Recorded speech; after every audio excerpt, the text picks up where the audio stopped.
This week on This Week in Blernsball. Ah, fire hot. The professor will touch. Fire indeed hot.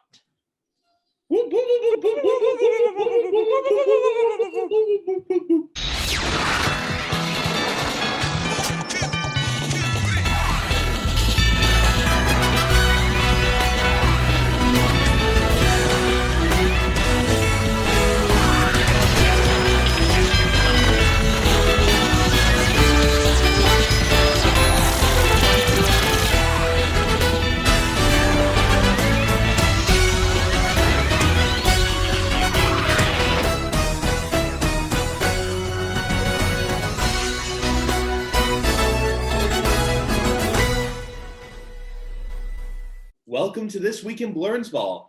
Here's to another lousy millennium. I am your host, Ben Bloom. With me as always is co-host... Did you take my episode? I think I just might have.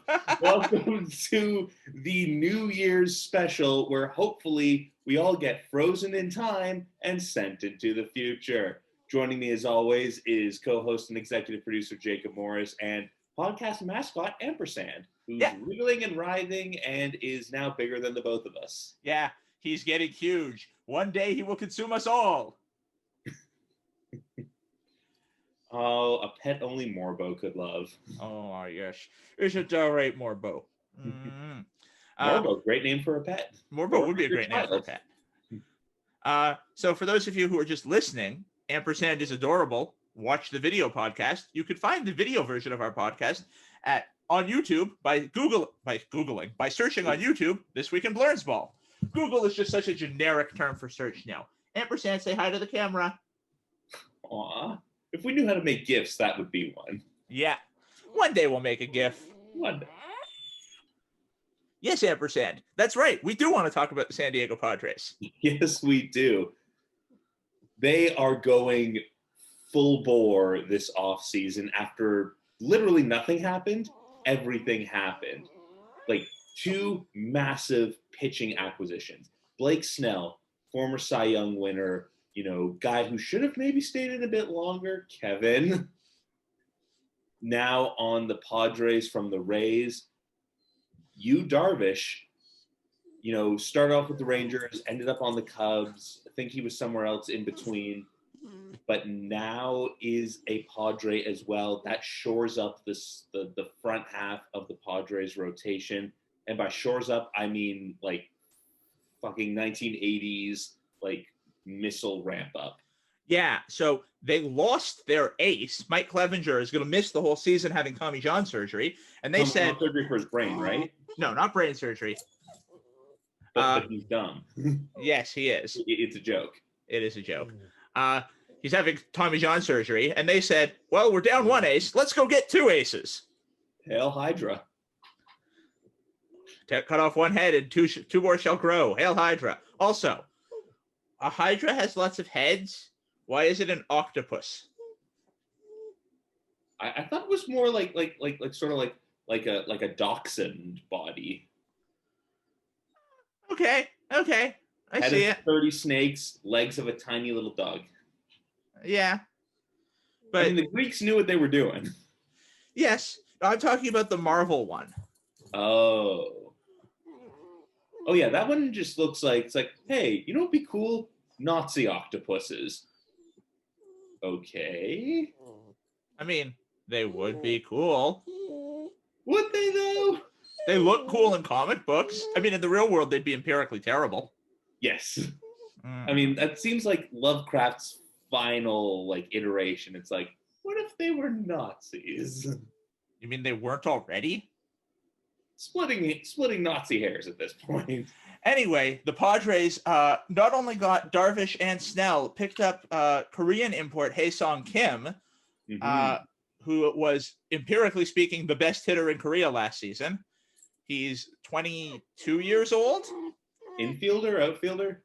Infield utility guy. Played primarily shortstop in Korea, but has the ability to play second, third, short, a little bit of left field. Plays all over the diamond. They gave him a 5-year deal. Now, the only thing is is they were the only team who was willing to give him a no minors clause, which was the selling point. He cannot go down. Ampersand is trying to attack my face, listeners at home. Okay, Ampersand, promise not to poop on the floor. Promise not to poop on the floor. Okay, go. Go. He will not hold up that end of the bargain. He is not going to keep that promise. No, that Victor Caratini also joining. And he's into his hidey hole.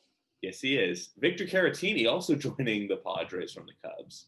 Yeah, well, he's Darvish's personal catcher at this point. Well, yeah, I mean, like, it's a good gig if you can get it. Yeah, that's for sure.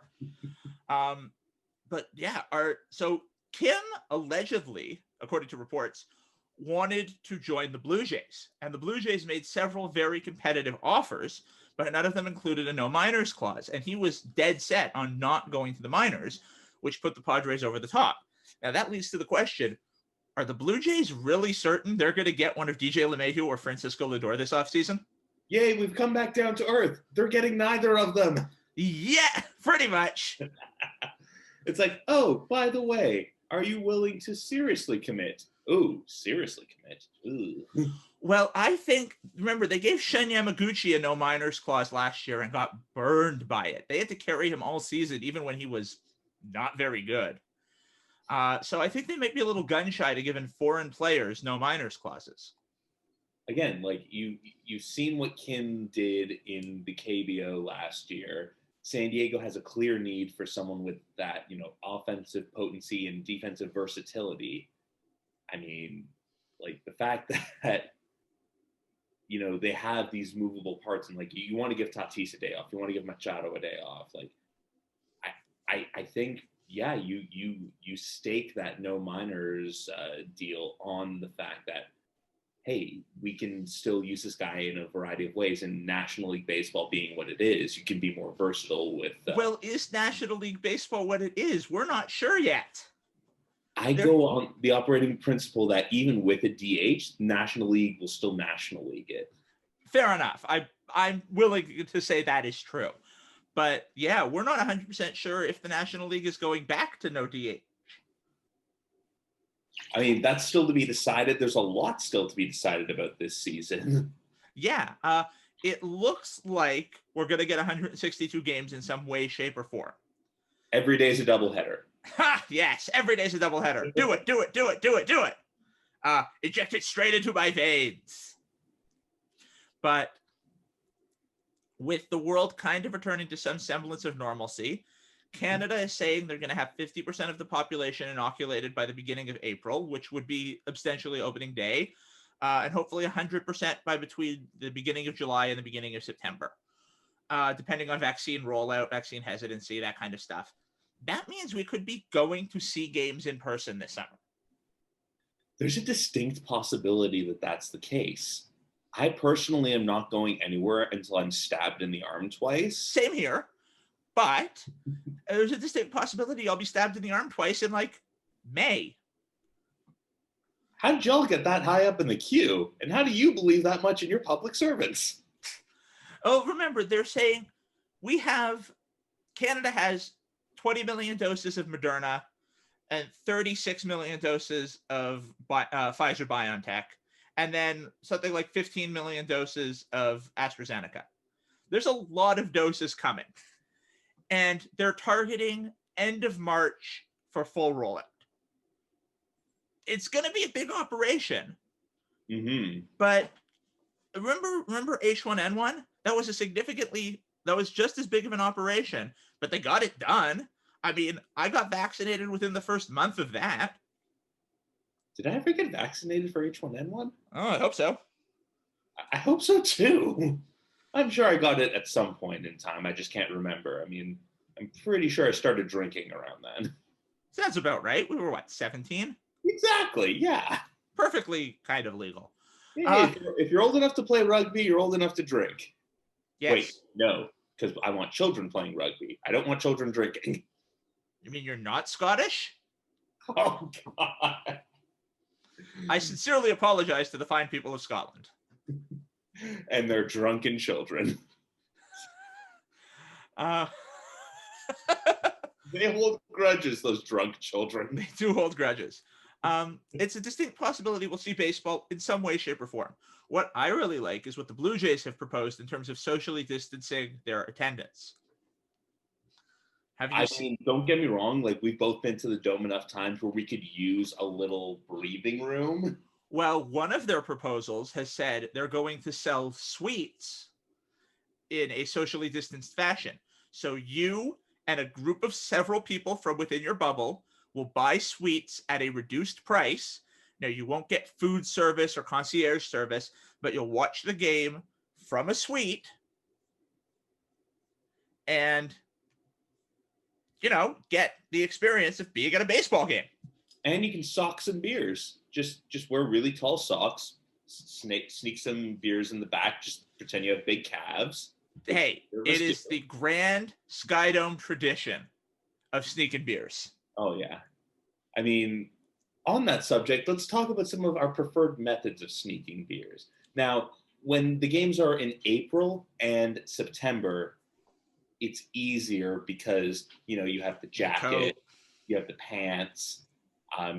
You can put beer cans in beer can friendly places that aren't going to be supervised. I like the secret pocket in the backpack. You see, the backpack always bothers me because, one, like, I don't know where to put it. Like, I don't want to put it on the ground. That's where I put my peanut shells. You tuck it under the seat. That's where I put my peanut shells. That's below the seat. Oh, that's where the person behind me puts their peanut shells. Ah, yes. And also, I always feel like, I'm always going to be like an inch one way or the other where I have to check it. And then it's like, oh, well, game over. Yeah. Game over, man. Game over. R.I.P. Bill Paxton. Fanny packs. Those can be risky because those are easy to open up. If you have like a hidden compartment, like if you can like somehow like do like one secret zipper, put the beer in, and then have that part discreetly zipped. So you open it up, it's like, oh, just some keys. Now, fanny packs come and go is the thing. If you come in with a fanny pack and it's a non-fanny pack fashionable time, they're going to double check that. Mm-hmm. If fanny packs are in fashion, then they're not going to double check every fanny pack. No, that takes up too much time. Yeah, far too much time. Also, purses. Purses are great for sneaking in beer. Yeah, they just like, oh, yep, keys, wallet. Okay, go. Yeah. Keys, yeah. For that, though, you need an accomplice.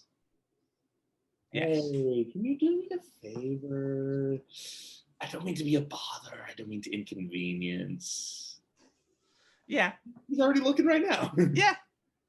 Hi, sweetie. Hi. And then in return, you get them something nice. Yeah. Beer at the baseball game. Exactly. Welcome to the podcast. Welcome to the podcast. Taryn, my wife, who we've talked about, but has never actually... Oh, yes, she has. I did the live. She did the live show.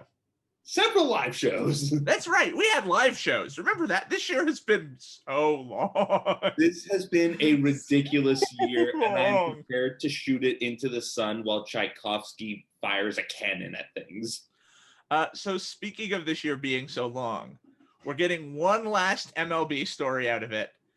MLB is suing their insurance partners, AIG, Interstate Fire and Casualty, and there's a third insurance partner whose name I forget. Also, Interstate Fire and Casualty, that is one hell of an insurance name.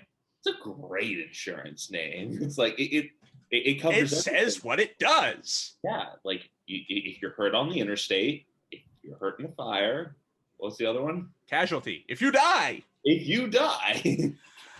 So basically, what the background to this is MLB has incredibly expensive top flight insurance policies that say in the event of an act of God or act of other bad things that result in massive amounts of games or the entire season being canceled, our revenues are insured. MLB lost something like $2.5 to $3 billion this year because rather than playing an 162 game schedule, they played a 60 game schedule. Remember when they could have played more, but then they decided to be dicks about union negotiating? Yeah. So they have asked their insurance providers to pay up the lost revenues, as their insurance policies say.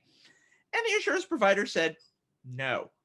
Kind of on the basis of, we don't have $3 billion, guys. AIG totally has $3 billion. They're hiding it somewhere. I don't know if it's all in cash, but they've got it. Oh yeah, like they got some diamonds somewhere. They've got gold. Gold, I tell you. Probably some of it Nazi gold. Oh God. Is this the Nazi episode?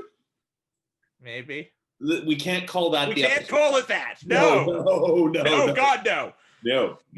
This is not the Nazi episode. But they've refused to pay. I think I have no idea what the basis was, but they have not paid up. So they are being taken to court by MLB, specifically in the state of California, which means the Oakland A's are the party actually in charge of suing, and MLB is party to the suit. So the party of the first part shall be referred to in this part as the party of the first part. I don't like it. What don't you like about it? It's too long. It's like, okay, it's good enough for you. It's good enough for me. Now, this second part, I don't think you're going to like at all. Okay, let's get rid of it. But they're asking for a lot of money. And I mean, it really seems like they should get this money. And yet I don't want them to, because they have money. Like, they have lots of money, but what's the point of paying for your insurance if your insurance isn't going to pay out when your insurance ought to pay out? On that principle, yeah, that's fair. But knowing who it goes to, like, unless they're using it to rebuild minor league baseball or get young black kids playing baseball at an equitable capacity. Does minor league baseball have similar insurance policies? Is a question that I'd have to ask. I mean, they must, right? I mean, not to the scale of billions, but millions. $100 million. I used to be able to do such a good Dr. Evil impression. Just do Lorne Michaels. The details of my life are inconsequential. When I was 12, I was given my first scribe. Oh, man. It's Dr. Evil. Not Mr. Evil. I didn't spend 7 years in evil medical college to be Mr. Evil. Thank you. How about no? Crazy Dutch bastard. Oh, the Dutch. There's two things I can't stand. People intolerant of others and the Dutch. Michael Caine. It looked and sounded just like a Mike Myers character, but it was Michael Caine. Like the Ouroboros came full circle there, because Mike Myers has admitted to basing part of the character off of some of like the late 60s Michael Caine spy movies. Ouroboros. Yes, so whatever we were talking about, I've got a new segment for the podcast. Let's hear it. Quite literally. So, doing the things we normally do is a segue I can't find an end to. I like home run songs. I like walk-up music. I like goal celebrations. I like goal celebrations more than I like hockey, let's be honest. I saw this on the internet the other day. I'm not a big World Juniors guy, but whenever Team Austria plays, I'm going to watch, because this is their goal horn.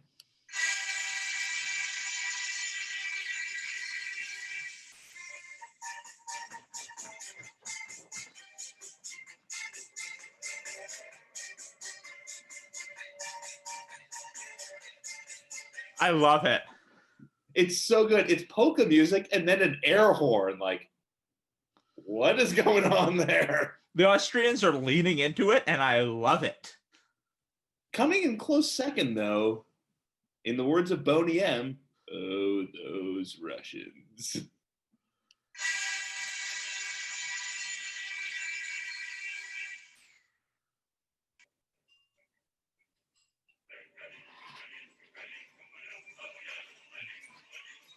They're just playing Kalinka. They're just playing, yeah. Now, this really leads to a minor segue. There isn't nearly enough custom home run music in baseball. No, there is not. And, like, that's the kind of thing that would be really easy to do, but again, is one of those. But we don't condone individual celebration in baseball. Could you imagine if Fernando Tatis Jr. had his own home run song? I've already got it queued up. Let's hear it.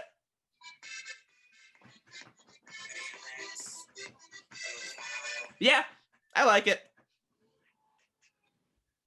I think it's from one of the Fast and Furious movies, but that describes Fernando Tatis's baseball. That is awesome. Yeah. It's like, yes, we want Danzago Duro while you're rounding the bases. Like let's have fun with it, right? I mean, yeah, let's have fun with it.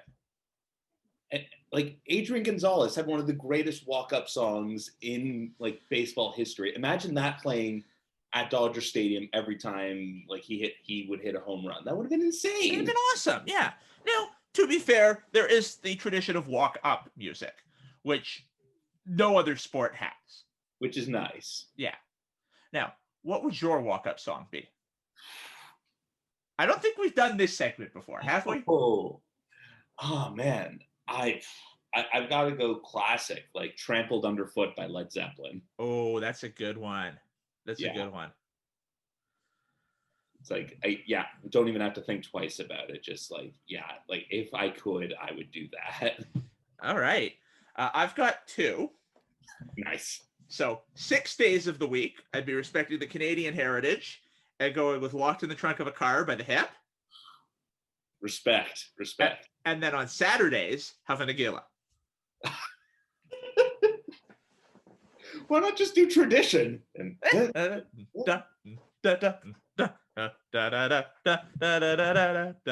that'd be good too.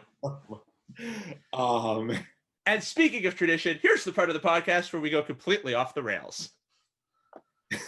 That's as traditional as we get. Just throwing out the rundown. Okay, what have you got for us? Because I have a feeling I know, but I never do. Well, there was a real nerdy movie that came out this week. I have so many thoughts about this movie. Yes. We're talking www.84.gov. Man, the fact they should I wonder if they got www.84 as their website. That would be amazing. I don't know if you can have numbers as your end in the internet, but if you can, then they should have. So Wonder Woman 1984 comes out, and that movie was balls to the wall crazy. Yeah, it was. It was fun. Now, it was a fun as shit movie. It was so much fun. I enjoyed the first one more. Yeah, that's fair. Yeah, but it was fun. There were some serious plot holes, but why aren't there serious plot holes in any comic book movie? I'm not going to pick it apart too hard. Yeah, it's like I've seen too many people getting like way too worked up, but it's like, it was fun. Gal Gadot is awesome. Chris Pine doing a reverse montage is hilarious. Plus, there was the invisible jet. They made the invisible jet believable. That's the thing. It was great. I don't know how you make an invisible jet believable, but they did. They did it. Also, Pedro Pascal was perfect for Maxwell Lord. The Maxwell Lord casting choice. So good. He was amazing. Life is good, but it could be better. Essentially doing like a Donald Trump impression. Doing a Donald Trump impression, down to the suit he was wearing. That is pulled straight from the cover of Art of the Deal. He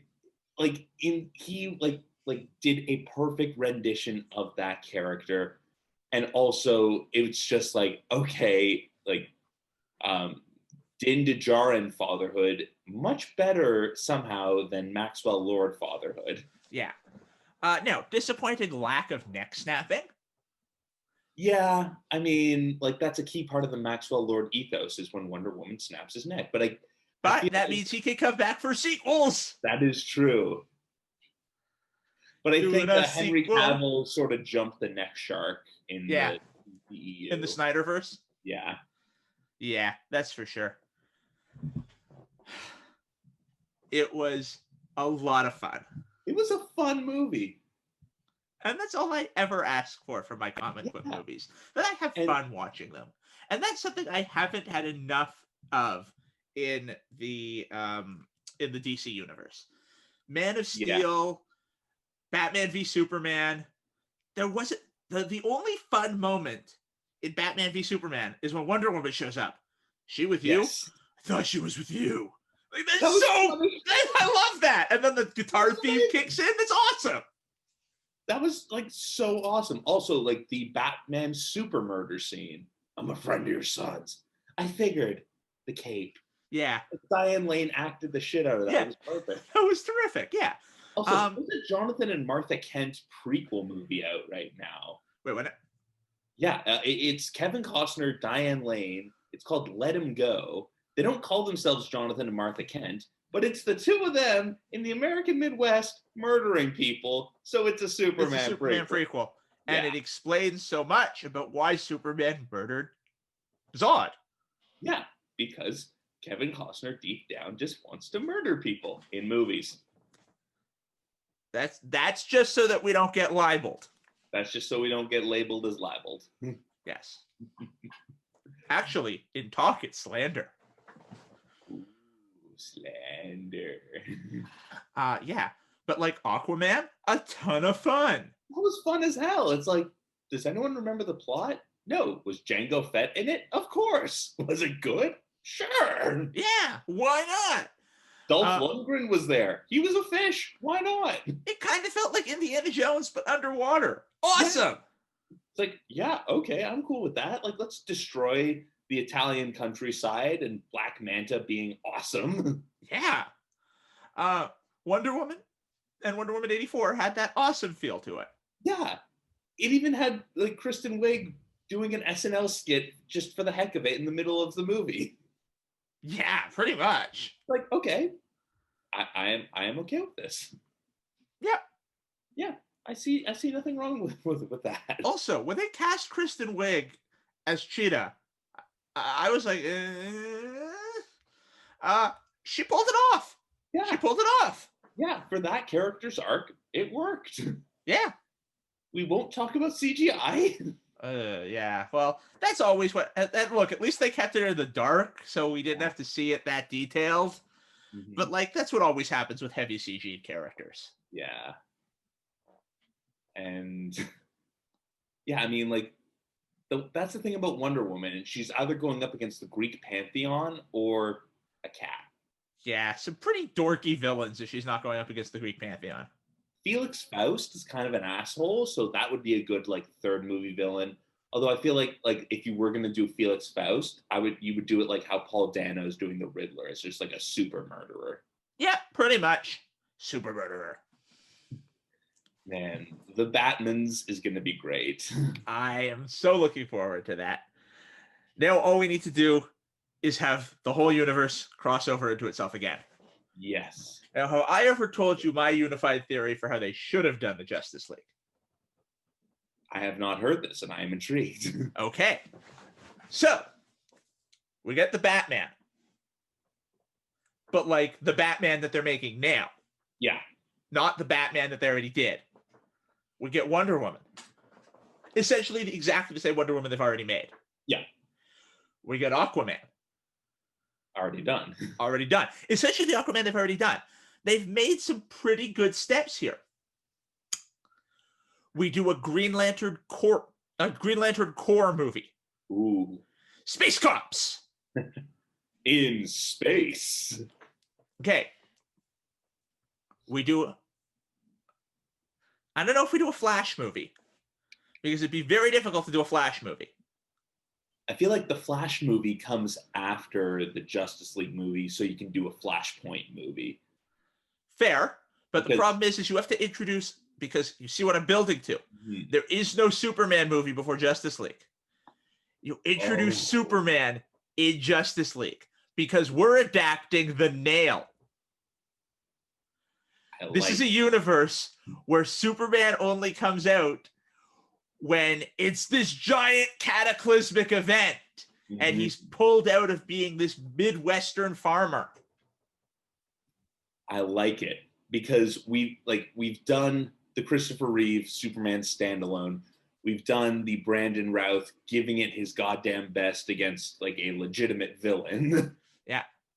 We did Henry Cavill subverting it. I mean, I would even bring Henry Cavill back. Henry Cavill's a good Superman. He just had lousy scripts. Yeah. I mean, here's the thing, though. I would kind of want to have Tom Welling in it. Oh, that'd be good. And we have a small Justice League. We don't need to have all 7.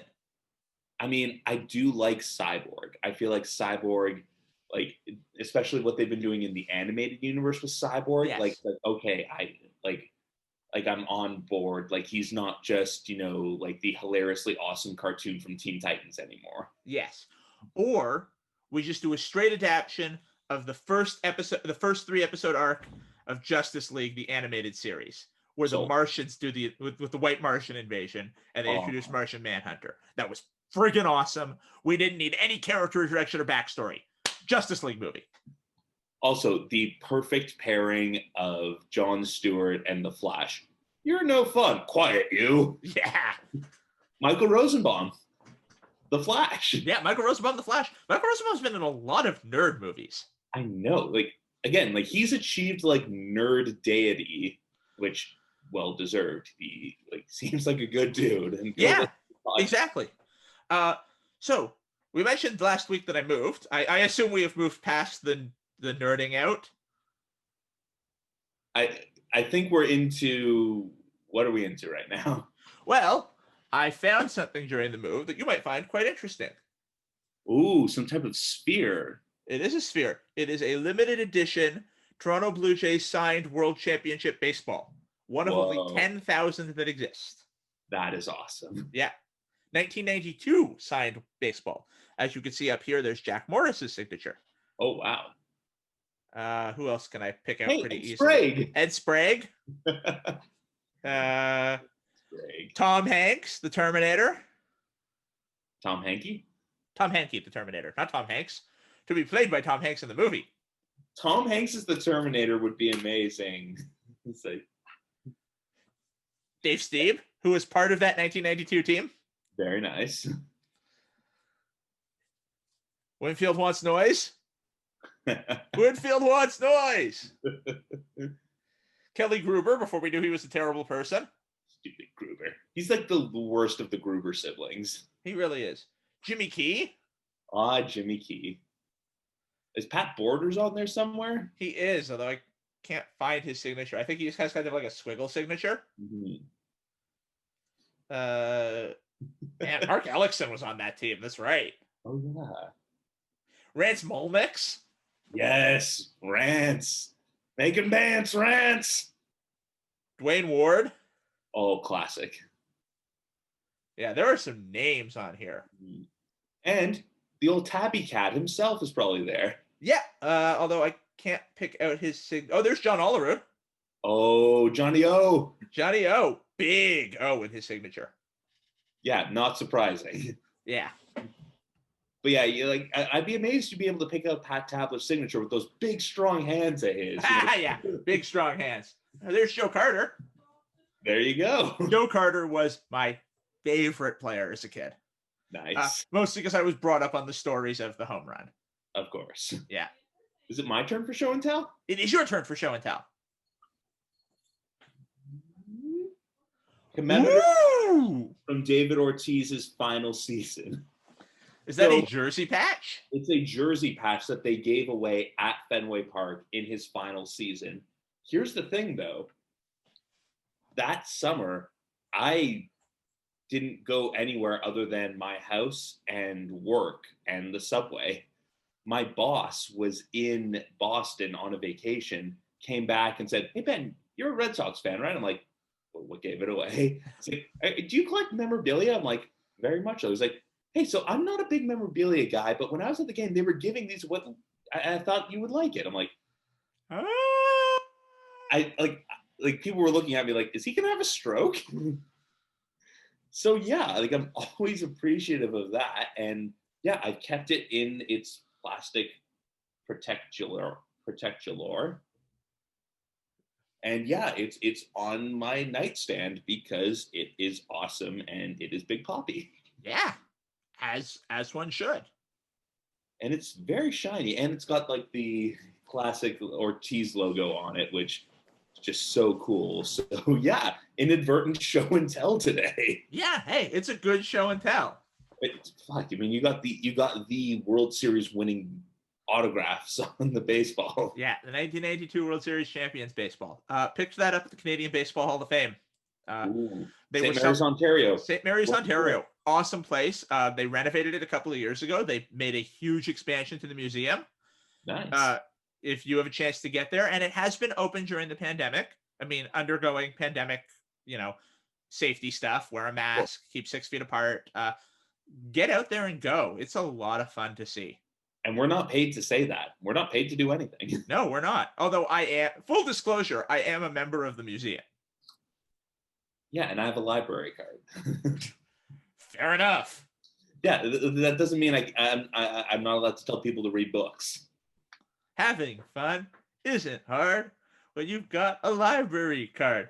If I say any more of that, the creators of Arthur will sue me. What a wonderful kind of day. Hey, shit. They got us there. They got us. Yep.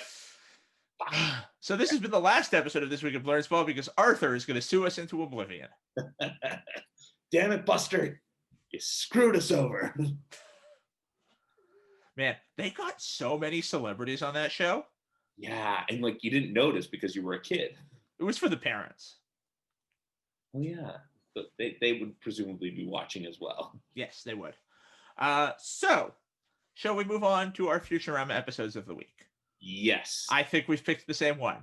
Space Pilot 3000. Space Pilot 3000. The very first episode. It's the start of a new year, the start of another lousy millennium. We need some hope for the future. That we all wake up 1,000 years in the future and all this bullshit is behind us. Yes, exactly. Are you some sort of sexy alien race that's taken over the planet? No, I just work here. Welcome to the world of tomorrow. Episode lays the groundwork for so much of the series, and it's just an objectively good pilot. There's not that many good pilots out there. No. Go back and watch Simpsons roasting on an open fire. Tell me if it holds up. It doesn't. It doesn't. Now, remember, Simpsons roasting on an open fire is not the Simpsons pilot. That was a Simpsons special. Right. Because they had already been on the Tracy Ullman show for several years at that point. Hey, kids, who wants some frosty chocolate milkshakes? That's a great Walter Matthau impression. Yeah. Oh, man. I got into a spiral of watching Hank Azaria appearances on Conan and Carson and stuff like that. And it's like he's so good at voices. He's so good at voices. The only person who I've seen who's even close to that good is Seth MacFarlane. Seth MacFarlane talking to other human beings is funny because they're all just like this. Do the thing. Do the voices. Do the voices. Well, do the voices. God, I don't know if I should. I'm doing the voice now. What else are we doing? All right. Have you ever seen him on? There's a great clip of him on the Ed Norton show. Ed Norton? No, Graham Norton. Oh, Graham Norton. Oh, I have so many thoughts about Graham Norton. I don't know where to start. He might be my favorite late night host because the amount of fucks he gives is or none. Yeah, he's on the Graham Norton show with who sings Cyndi Lauper. With Cyndi Lauper, yeah. And he sings True Colors in the Family Guy. Family Guy voices, yeah. Oh. Your true colors shining through. That is amazing. Oh my God. Yeah. And he didn't know he was going to do that. He did that in real time. Oh yeah. He's a genuine performer. And if you his big classic band. Theater trained. Yeah. Yeah. Now something also that I really like about Seth MacFarlane, massive science nerd. So when the Smithsonian was undergoing some funding problems and weren't sure how they were going to maintain all of Carl Sagan's papers, he gave a massive donation to make a new display room for all of Carl Sagan's work. And when they made the second Cosmos series that Neil deGrasse Tyson hosted, he and his wife were actually producers of that series. Oh yeah, again, Family Guy was transformative for us. And just from what he's been able to do with that, again, science is important. A lot of people still don't believe in it. Education helps. Yeah. Also, Carl Sagan's hilarious. Yeah, oh man, Carl Sagan's awesome. Yeah. It's all made But of yes. star stuff. Also, there is a relevant, crossover into all of this. Seth MacFarlane sang the opening number for Into the Wild Green Yonder. Wait, what now? Go, I'll pull it up right now. But yeah, Don't get us sued. Don't get us sued. It's Fox. What are they going to do? Yeah, right? What are you going to do, Fox? Send your lawyers after us with all your money and your power? And, shit. Yeah, they're owned by Disney now. Like, they don't care. Yeah.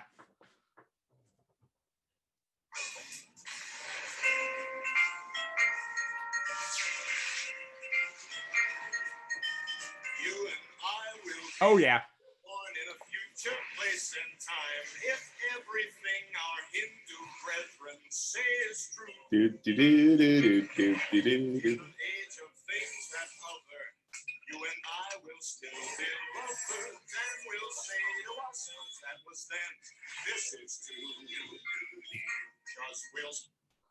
I think that's funny. That is Seth. Yeah. Just amazing on so many levels. Yeah. Also, the Orville, which was his Star Trek parody, is a Star Trek show in its own right. Yeah, it's getting close to canon at this point. Yeah. Which is amazing because of like even early days Family Guy, they were leaning in heavy into the Star Trek jokes. Oh yeah. I mean, it took me a while to realize just how big of a nerd he was, but like, man, he's got nerd cred. Oh, he's got nerd cred to spare. I mean, like, we learned about Flash Gordon from him. Yeah, that's true. We learned about Flash Gordon from him a number of ways. Flash! Ah! He's the one who taught us right from wrong, and that the term acting has a very broad definition. Yeah, no, he's got like certifiable Patton Oswalt level nerd cred. Yeah, he does. Also, I want Patton Oswalt to direct a Star Wars movie so bad. Same, yeah. I don't know if him and Seth MacFarlane would be best friends or worst enemies. It's one or the other. I believe they'd be nemesis. Oh, yeah. I could see that being like a good like setup for a premise. Yeah. So, we have one more movie to talk about before we head off. Is it A Night at the Opera? Because that's what I rented last night, and it is still good. It still holds up. It still holds up? No, still holds up. It's a movie that hasn't come out yet. Oh, shit. That's right. The Unbearable Weight of Massive Talent. This is I believe that's what it's called. It's something like that. Okay, so again, you told me about this like over the weekend. Yes, it's called The Unbearable Weight of Massive Talent. What the hell exactly are we dealing with here? Nick Cage plays Nick Cage. And he's hired by a Mexican drug lord, played by Pedro Pascal. Okay. To come to his villa and perform for him because he's a huge Nick Cage fan. As we all are. As we all are. But when he realizes that this guy is a crazy drug lord who's threatening his family, he has to use all of the skills he's learned from all of his different acting jobs to save his family and escape the drug cartel. Why am I not watching this right now? Because it doesn't come out until March. It's like being John Malkovich, only it isn't pretentious. Yeah. Holy shit balls, this is going to be amazing. It's like, it's going to be... Did we write this movie? I think we wrote this movie and they inceptioned it from our brains, or they tenanted it out of our butts. Yeah. Man, that movie was not that good. I mean, it sold me on Robert Pattinson as Batman. Yes, that's fair. It did sell me on Robert Pattinson as Batman. It also sold me on John David Washington as a potential Black Panther, although I do like that they aren't replacing him. I like that too. I mean, there are other superheroes that John David Washington could be. Yes, there are. Although, like Jon Stewart. Although I'd rather see him in the Marvel Universe. They do have their shit together, and they have a lot of momentum, and they have Owen Wilson now. Wow. I mean, I'd have liked to have seen him as Blade, but instead they have Mahershala Ali as Blade. Oh, Prowler and Blade? Okay. Right? Yeah. Right? Give him another Oscar. Give him another Oscar. Yeah. So, this movie is going to be the greatest movie ever made. It is. Did you ever see This Is the End? Yes, I did. That's a lot of fun. That movie's a lot of fun. I feel like this is going to be that, only crazy. Crazy like a cat? A Like sexy cat? You know who would be great as Nick Cage's son? Pete Davidson. Huh. Think about it. Yeah, I see it. No. You know who'd be great? Great as Nick Cage's son? Andy Samberg. You see, that's the thing. Like, that's the obvious choice, right? But he has two sons. Crazy. Crazy good. This movie's either going to be amazing or terrible. No in between. And the cast screams amazing. Why else would Pedro Pascal be in it? He's only been in great things. That is true. He has only been in great things. This could be great and terrible at the same time. So, just so you know, because this movie's coming out in like March, we're going to devote a whole episode to it. There will be like a little bit of baseball at the beginning, spring training shit, and then the rest of it will be talking about Nick Cage. So you have been warned. 2021, it's getting weirder. Man, we've had this podcast for a whole year. We have. A whole year. Yeah, we got to shoot this year into the sun, but keep our podcast. Yeah. I mean, there were good parts. I got married. I got a dog. I grew a beard. You did grow a beard. Well, your beard grew a beard. My beard grew a beard. I explained what an electrical college was. Is that like an air conditioning college? Oh no, that's season 2 of Community. Or season 2, season 3. Season 3, yeah. I'm the truest repairman. John Goodman, everybody. Yeah, he doesn't get the love he deserves. He really doesn't. He's a good actor. Don't roll on Shabbos. Do you have a classic game of the week? I was just going to go with October 10th, 2016, Game 3 of the ALDS, David Ortiz's last Major League Baseball game. Okay. As a farewell to this year, a farewell to one of, if not the greatest Red Sox of all time. Fair enough. Yeah, just like an adieu. Tip of the cap. For sayonara. Yes, that's how it works. I'm going with October 24th, 1992. The first time the World Series championship flew north of the border in honor of the baseball that I found. Show and tell. Show and tell, everybody. It does stuff. That's got to be the YouTube thumbnail. Yeah, I'll. God, man, is she gonna make me find it now? Yeah, that's fine. Yeah, we'll set like an audio marker. Yeah. Sure, that works. That's how an audio marker works, right? That's what they tell me. Yeah. I think that brings us to the end of this week's episode. It does. Should we end it with, the Japanese Army Orchestra playing the 1812 Overture with literal artillery fire? Yes, let's do it. So again, if you follow us on social media, great. If you don't, please do. If you like listening to our podcast, give us a thumbs up and 5 stars. You can find us on all the major podcatchers. That's a tongue twister. That is. So remember, we're at TWI Blernsball on Twitter and Instagram. We're This Week in Blernsball on Facebook. You could also follow Ben and myself personally on Twitter. I am at JMS Morris. Ben is at Benjamin K. Bloom. It's more of the same. This isn't a character. This is just who we are. It is. Like, this isn't a set. This is my actual living abode. Like, yeah, pretty much. This is my office. Yeah. So, for all of us here at This Week in Blernsball, I'm Jacob Morris. I'm Ben Bloom. Fuck 2020. We'll see you next year. Farewell from the world of tomorrow.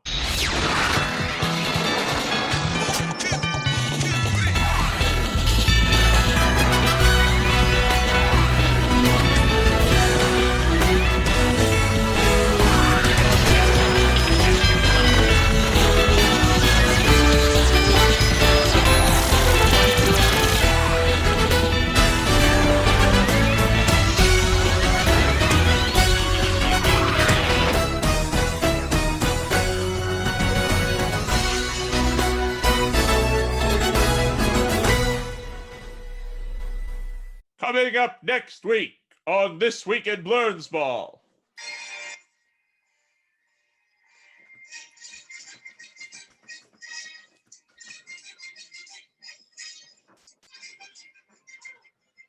Artillery ready! It was loud.